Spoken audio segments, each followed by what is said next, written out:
முதல்ல நான் என்ன வேலை செய்கிறேன், அவர் என்ன வேலை செய்கிறாருங்க. அவரவருக்கு அரிக்குதுன்னா அவங்கவுங்க முதுவை தான் செய்யணும், அடுத்தவங்க முதுகு போய் செஞ்சுட்டு இருக்கோம். நீங்கள் என்னை பிச்சைக்காரங்களாம் சொல்லணும். நீங்கள் இங்கே திருச்சியில் எஸ்பி, உங்கள் மனைவி புதுக்கோட்டையில் எஸ்பி, என்ன இன்ஃப்ளூயன்ஸில் நீங்கள் வந்து 2 பேரும் பக்கத்து டிஸ்ட்ரிக்ட். நான் பிச்சை எடுத்து கட்சிகளுக்கு தான் திறன் நிதி வச்சுருக்கேன். திருட்டு ரயில் ஏறி வந்தவருக்கு கூட வேலை செய்கிறேன்னு நீங்கள் இத்தனை லட்சம் கோடி எப்படி வந்துச்சு? ஒரு தொகுதிக்கு 50 கோடி 60 கோடி செலவழிக்கிற அளவுக்கு பணம் எங்கேருந்து வந்துச்சு சொல்லுங்கள்? எங்கேருந்து வந்துச்சு? என்கிட்ட காசு இல்லை, மக்கள்கிட்ட கையெழுந்துறேன், பிச்சை எடுக்கிறேன். பிச்சைன்னு வச்சுக்க எடுக்கிறேன். நீ உங்கள் அப்பாவும் போட்டியில் உங்கள் வீட்டில் முட்டிக்கால் போட்டு தட்டி எழுந்துருந்தீங்கன்னா இதெல்லாம் கொழுப்பு தானே.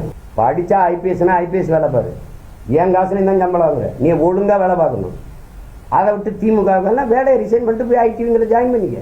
சும்மா போட்டு தேவையில்லாமல் என் மனைவி எழுதுறாங்கன்னா எங்களையெல்லாம் கொஞ்சுறாங்களா, அப்படியே கும்பிட்றாங்களா கோயிலில் வச்சு? எங்கள் குடும்பத்தையும் தான் எல்லாம் எழுதுறான் போகிறான். ஏன்னா இப்படி நீ யாருக்கு வேலை செய்கிறியோ அவனே எழுதி இந்த 2 பேருக்கு இடையில பிரச்சனை இருக்கிறத நீங்கள் எல்லாம் இப்போ கேள்வி எழுதிருக்கீங்களா? அதை ரசிப்பான். அதுதானே என்னை அவமதிக்கணும். நான் பெண்களை மதிக்காதவன், இழிவாழுகிறவன், அவள் போலீஸ்காரர் குடும்பத்தை பாருங்கள் இப்படி எழுதுகிறாருன்னு. என் குடும்பத்தை எழுதுனதெல்லாம் நீங்கள் ஒரு தடவை போடுங்களேன், எடுத்து அனுப்பட்டா. எங்கள் பிள்ளைகள் எழுத மாட்டார்கள்.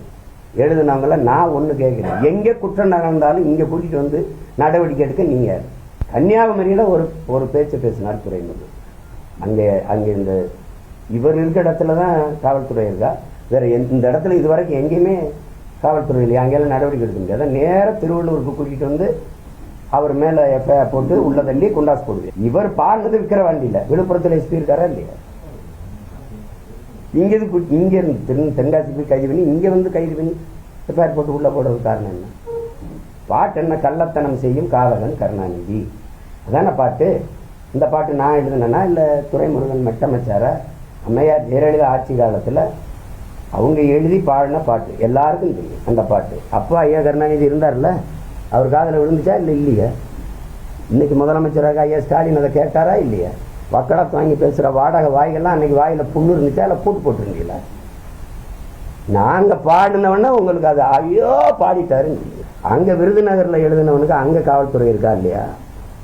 அங்கே எஸ்பி டிஎஸ்பி இருக்காங்களா இல்லையா? ஏன் இங்கே தூக்கிட்டு வந்து கண்ணை கட்டிட்டு அடிச்சிங்க? துரைமுருகனை கைது பண்ணுங்க 2 முறையும் அவன் கைது பண்ண போது செல்ஃபோனை பறிச்சு, செல்ஃபோனுக்குள்ள இருக்கிற உரையாடலை எடுத்து வெளியிட வேண்டிய தேவையில்லை. அதை எடுத்து பாருங்கள், காலியமாக பற்றி பேசிக்கார் பாருங்கள், இவரை பற்றி பேசிக்கார். இது போலீஸ்காரன் வேலை இல்லையா? இது கட்சிக்காரன் வேலை. அப்படின்னு நீங்கள் எடுத்து நீங்கள் தான் வச்சுக்கணும். நீ திமுக ஐடிவிங்க எப்படி போகுது? எப்படி போகுது இந்த குரல்? எப்படி போகுது? இப்போ யாருக்கு வேலை செய்கிறீங்க நீங்கள்? அதுக்கு வருத்தம் தெரிவிச்சு நான் அப்படி செஞ்சுருக்கணும். என்னையே பொது வழியில் அசிங்கப்படுத்தி நான் 15 நாள் இல்லை ஊரில் இல்லை வேறு ஊருக்கு போயிட்டேன். என்ன என்னை பற்றி தானே பேசியிருந்தீங்க எல்லாரும். செய்திகளை உடனுக்குடனும் துல்லியமாகவும் தெரிந்து கொள்ள சப்ஸ்கிரைப் பண்ணுங்க.